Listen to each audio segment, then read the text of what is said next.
আকাশবাণী কলকাতা। স্থানীয় সংবাদ পড়ছি ধৃতি সেন শর্মা। বিশেষ খবর হলো, রেশন দুর্নীতি মামলায় ইডি মন্ত্রী জ্যোতিপ্রিয় মল্লিক ঘনিষ্ঠ বনগাঁ পুরসভার প্রাক্তন চেয়ারম্যান শঙ্কর আঢ্যকে গ্রেপ্তার করেছে। তল্লাশিতে তার শ্বশুর বাড়ি থেকে উদ্ধার নগদ টাকা ও নথিপত্র। রেশন দুর্নীতি মামলায় উত্তর 24 পরগনার সন্দেশখালীর সরবেরিয়ায় ইডি তল্লাশি চালাতে গেলে তাদের উপর হামলা চালানো হয় বলে তদন্তকারী সংস্থা পুলিশে অভিযোগ দায়ের করেছে। অন্যদিকে ইডির অভিযানের কথা তাদের আগে জানানো হয়নি বলে রাজ্য সরকারের পাল্টা দাবি। রাজ্যপাল এই হামলার ঘটনায় রাজ্য সরকারের কাছে জবাবদিহি তলব করেছেন। এ রাজ্যের সাংবিধানিক ব্যবস্থা পুরোপুরি ভেঙে পড়েছে বলে বিজেপির অভিযোগ। মাধ্যমিক পরীক্ষার্থীদের অ্যাডমিট কার্ড দেওয়ার দিনক্ষণ ঘোষণা করা হয়েছে। পূর্ব রেলের শিয়ালদা ডিভিশনের নৈহাটি স্টেশনে ট্র্যাকের রক্ষণাবেক্ষণের কাজের জন্য আজ রাত 11:10 থেকে আগামীকাল সকাল পর্যন্ত 8 ঘন্টা ট্রাফিক ব্লকের দরুন বেশ কিছু ট্রেন বাতিল। আসছি বিস্তারিত খবরে। রেশন দুর্নীতি মামলায় ইডি মন্ত্রী জ্যোতিপ্রিয় মল্লিকের ঘনিষ্ঠ বনগাঁ পুরসভার প্রাক্তন চেয়ারম্যান শঙ্কর আঢ্যকে গ্রেপ্তার করেছে। দীর্ঘ 17 ঘন্টা জেরা করার পর গতকাল গভীর রাতে তাকে গ্রেপ্তার করা হয়। তারপর তাকে সিজিও কমপ্লেক্সে নিয়ে যাওয়া হয়েছে বলে ইডির সূত্রে জানা গেছে। এদিকে শঙ্কর আঢ্যকে বাড়ি থেকে নিয়ে যাওয়ার সময় সেখানে চরম বিশৃঙ্খলার সৃষ্টি হয়। স্থানীয় মানুষজন বিক্ষোভ দেখান, তাকে নিয়ে যেতে বাধাও দেওয়া হয়। ইডির গাড়ি লক্ষ্য করে চলে ইট বৃষ্টি, এলাকা রণক্ষেত্র হয়ে ওঠে। পরে কেন্দ্রীয় বাহিনীর জওয়ানরা গিয়ে পরিস্থিতি সামাল দেয়। উল্লেখ্য, ইডির আধিকারিকরা গতকাল শঙ্কর আঢ্যের শ্বশুর বাড়িতেও 13 ঘন্টার বেশি সময় ধরে তল্লাশি চালায়। সেখান থেকে উদ্ধার হয়েছে প্রায় 8.5 লক্ষ টাকা এবং বিভিন্ন গুরুত্বপূর্ণ নথিপত্র। গাইঘাটায় শঙ্কর আঢ্যের ভাইয়ের আইসক্রিম কারখানাতেও তল্লাশি চলে। আঢ্য ঘনিষ্ঠ অঞ্জন মালাকারের বাড়িতেও হানা দেন ইডি আধিকারিকরা। রাজ্যের অন্তত 12টি জায়গায় গতকাল তল্লাশি চালানো হয়। রেশন দুর্নীতির তদন্তে ইডির আধিকারিকরা গতকাল উত্তর 24 পরগনার সন্দেশখালীর সরবেরিয়ায় জেলা পরিষদের কর্মাধ্যক্ষ তৃণমূল কংগ্রেসের দাপুটে নেতা শেখ শাহজাহানের বাড়িতে তল্লাশি চালাতে গেলে পরিস্থিতি উত্তপ্ত হয়ে ওঠে। তাদের উপর হামলা চালানো হয় বলে ইডির পক্ষ থেকে জানানো হয়েছে। তদন্তকারী সংস্থার 3 আধিকারিক রাজকুমার রাম, সোমনাথ দত্ত এবং অঙ্কুর গুপ্তা আহত হন। সল্টলেকের একটি বেসরকারি হাসপাতালে তারা চিকিৎসাধীন। ইডির পক্ষ থেকে এক বিবৃতিতে জানানো হয়েছে, এ ব্যাপারে তারা সংশ্লিষ্ট থানায় পুলিশে অভিযোগ জানিয়েছেন। দোষীদের বিরুদ্ধে উপযুক্ত শাস্তিমূলক ব্যবস্থা গ্রহণেরও আর্জি জানানো হয়েছে। বিবৃতিতে ইডির আর অভিযোগ, প্রায় 1000 মানুষ লাঠি, সোটা, ইট, পাথর সহ বিভিন্ন অস্ত্রশস্ত্র নিয়ে তাদের ওপর চড়াও হয়।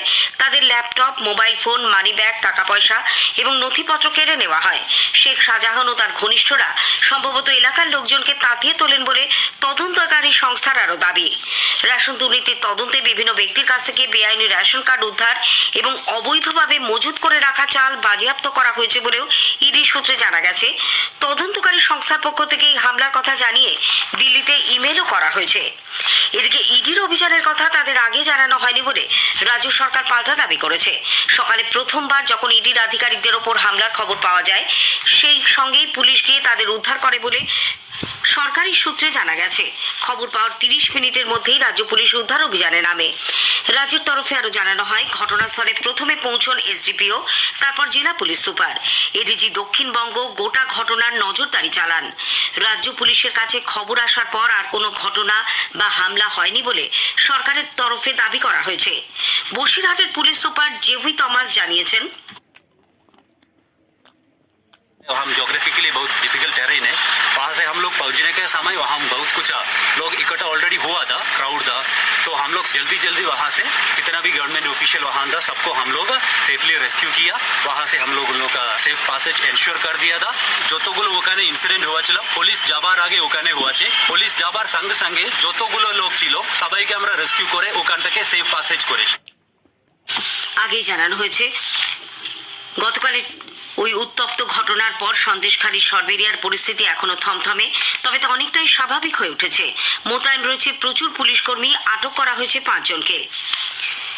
সন্দেশখালীর তৃণমূল কংগ্রেস নেতা শাহজাহান শেখের বাড়িতে তল্লাশির সময় ইডি আধিকারিকদের আক্রান্ত হওয়ার ঘটনায় ক্ষুব্ধ রাজ্যপাল সিভি আনন্দ বোস রাজ্য সরকারের কাছে জবাবদিহি তলব করেছেন। রাজ্যের আইন শৃঙ্খলা পরিস্থিতির অবনতি হয়েছে বলে দাবি করে তিনি রাজ্যের মুখ্য সচিব ও স্বরাষ্ট্র সচিবকে রাজভবনে ডেকে পাঠিয়েছেন। রাজ্য পুলিশের ডিজিকেও রাজভবনে গিয়ে রিপোর্ট দিতে বলা হয়েছে। এই ঘটনায় সরাসরি রাজ্য প্রশাসনকে দায়ী করে রাজ্যপাল এক ভিডিও বার্তায় বলেন যে ভাঙচুর ও হিংসার ঘটনা ঘটেছে তা কখনোই কাম্য নয়। রাজ্য সরকার তার মৌলিক দায়িত্ব পালনে ব্যর্থ হয়েছে। The ghastly incident report from Sandeshkhali is alarming, is deplorable.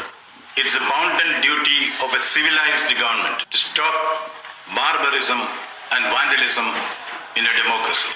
If government fails in its basic duty, then Constitution of India will take its course. As governor, I reserve all my constitutional options for appropriate action at the appropriate manner. সন্ধ্যায় রাজ্যপাল ওই ঘটনায় আহত ED আধিকারিকদের দেখতে সল্টলেকের হাসপাতালে যান। পরে সাংবাদিকদের তিনি বলেন, এই হামলা অত্যন্ত লজ্জাজনক, গণতন্ত্রের সামনে তা কঠিন চ্যালেঞ্জ। কোনোভাবে এই ধরনের ঘটনা মেনে নেওয়া হবে না বলে তিনি স্পষ্ট জানিয়ে দেন। কলকাতা হাইকোর্টের বিচারপতি অভিজিৎ গঙ্গোপাধ্যায়ও গতকাল আক্রান্ত ইডির আধিকারিকদের দেখতে হাসপাতালে যান। পরে সাংবাদিকদের তিনি বলেন, এই ঘটনার সঠিক তদন্ত হওয়া দরকার। সন্দেশখালীর ঘটনার প্রেক্ষিতে রাজ্যপাল রাজ্যের সাংবিধানিক পরিকাঠামো ভেঙে পড়েছে এ কথা কেন ঘোষণা করছেন না, সেই মন্তব্য করেন বিচারপতি। গোটা দেশের কাছে এই ঘটনা পশ্চিমবঙ্গকে ছোট করছে বলেও তার দাবি। তদন্তকারী সংস্থা আক্রান্ত হলে কিভাবে তদন্তের কাজ চলবে তিনি সেই প্রশ্ন তুলেছেন। এ রাজ্যের সাংবিধানিক ব্যবস্থা পুরোপুরি ভেঙে পড়েছে বলে বিরোধী দলনেতা শুভেন্দু অধিকারী অভিযোগ করেছেন। তিনি গতকাল নদিয়ায় এক সাংবাদিক সম্মেলনে বলেন, রাজ্যপালের এক্ষুনি কেন্দ্রকে তাদের হস্তক্ষেপের প্রয়োজনীয়তার কথা জানিয়ে চিঠি লেখার সঠিক সময় এসেছে। যাতে ইডির আধিকারিকরা ভয় পেয়ে যায়, এই জন্য এটা করানো হয়েছে। এবং প্রচারের আলোতে আসেনি। সিবিআই পূর্ব মেদিনীপুরের ভাজাচাউলি গ্রামে গেছিল মারিজদা থানায়, সেখানেও একইভাবে তাদের উপরে আক্রমণ করা হয়েছে এবং সেখানে তারা পালিয়ে আসতে বাধ্য হয়েছে। এইটা চোরেদের বাঁচানোর জন্য রাজ্য পুলিশের একটা সেকশন অফ আইপিএস কে সাথে নিয়ে মুখ্যমন্ত্রী এবং তার ভাইপো করছে। এর মধ্য দিয়ে প্রমাণ হচ্ছে পশ্চিমবঙ্গে জঙ্গলরাজ চলছে এবং সাংবিধানিক ব্যবস্থা পুরোপুরি ভেঙে পড়েছে। এইটা সঠিক সময় যখন রাজ্যপাল মহোদয়ের উচিত কেন্দ্রকে লেখা যে সরাসরি কেন্দ্রীয় হস্তক্ষেপের প্রয়োজন রয়েছে। বিজেপি রাজ্য সভাপতি সুকান্ত মজুমদারও বলেছেন, এই ঘটনা দেশের নিরাপত্তার ক্ষেত্রে অত্যন্ত বিপজ্জনক। এ রাজ্যে তৃণমূল কংগ্রেস আশ্রিত রোহিঙ্গারা সন্দেশখালীর ঘটনার সঙ্গে যুক্ত দাবি করে তিনি পশ্চিমবঙ্গের রাষ্ট্রপতি শাসন জারির মতো পরিস্থিতি তৈরি হয়েছে বলে উল্লেখ করেন।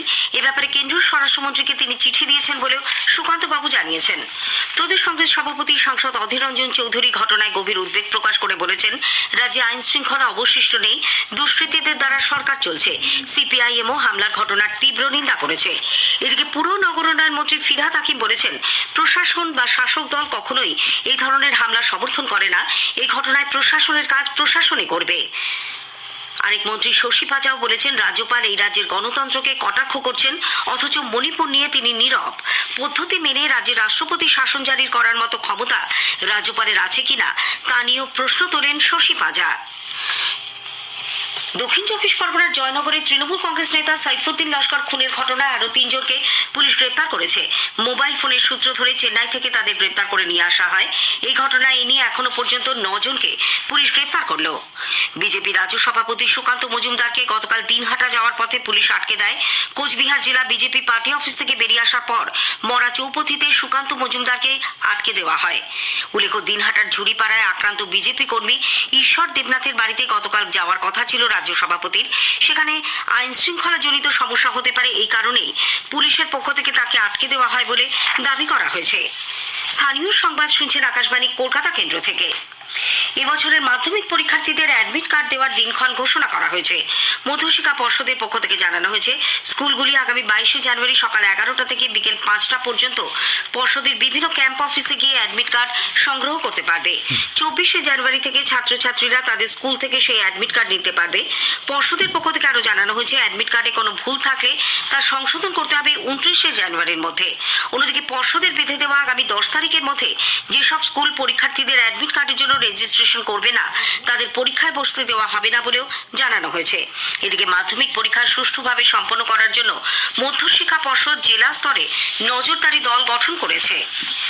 বাণিজ্যিক গাড়িতে ভেহিকল লোকেশন ট্র্যাকিং ডিভাইস বা ভিএলটিডি লাগানোর ক্ষেত্রে ছাড়ের সীমা বাড়ানো হয়েছে। আগামী 29 ফেব্রুয়ারি পর্যন্ত ভিএলটিডি ছাড়া গাড়ি সংশ্লিষ্ট আরটিও অফিসে সিএফ পারমিট সহ যাবতীয় বৈধ কাগজপত্র পেতে পারবে বলে পরিবহন দপ্তর জানিয়েছে। পূর্ব রেল শিয়ালদা ডিভিশনের নৈহাটি স্টেশনে ট্র্যাকের রক্ষণাবেক্ষণের কাজের জন্য আজ রাত 11:10 থেকে আগামীকাল সকাল 7:10 পর্যন্ত ট্রাফিক ব্লক থাকবে। এর দরুন আজ নৈহাটি ব্যান্ডেল, শিয়ালদা শান্তিপুর ও শিয়ালদা রানাঘাটের মধ্যে একজোড়া করে এবং কল্যাণী সীমান্ত নৈহাটির মধ্যে একটি ট্রেন বাতিল থাকবে। Up Sealdah Malda town Gour express ও শিয়ালদা বালুরঘাট এক্সপ্রেস নৈহাটির পরিবর্তে ডানকুনি হয়ে যাবে এবং ডানকুনি স্টেশনে থামবে। আগামীকালও বেশ কয়েকটি ট্রেন বাতিল করা হয়েছে। স্থানীয় সংবাদ শেষ হলো।